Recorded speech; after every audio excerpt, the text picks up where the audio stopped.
pagdaan ng mga araw, may bisitang biglang dumating. May ngiti ngunit may lihim na tila ba'y may gustong angkinin.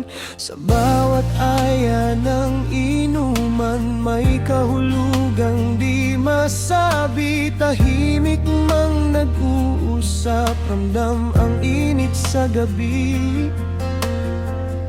May kakaibang pakiramdam na bumabalot sa isipan. Bakit tila kampanteng-kampante ang paglapit ng walang alinlangan?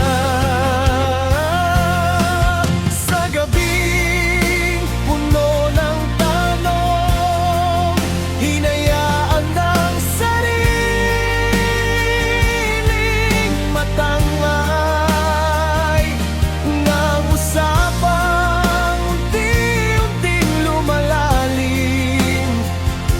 katahimikang sabay sumasabay. Ngunit matapos ang sandali, may biglang lamig na dumampi. At sa huli perang kapalit ng gabing akala'y may damdamin.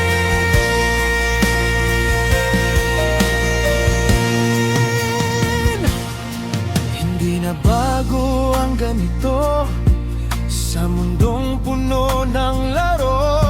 Mga matang puno ng pagnanais na may tinatagong motibo. Sa lugar na walang sikreto, lahat ay usap-usapan. Ngunit piniling harapin ang sariling damdamin at desisyon.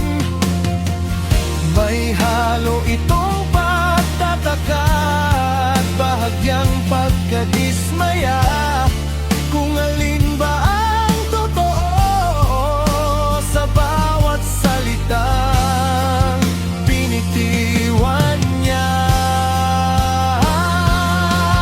Sa gabing puno ng tanong, may natutunang di malilimutan, na hindi lahat ng paglapit ay may kasamang katotohanan.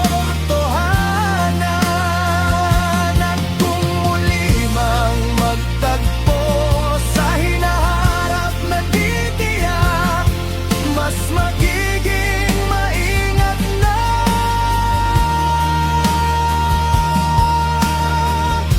sa bawat hakbang at pagyakap.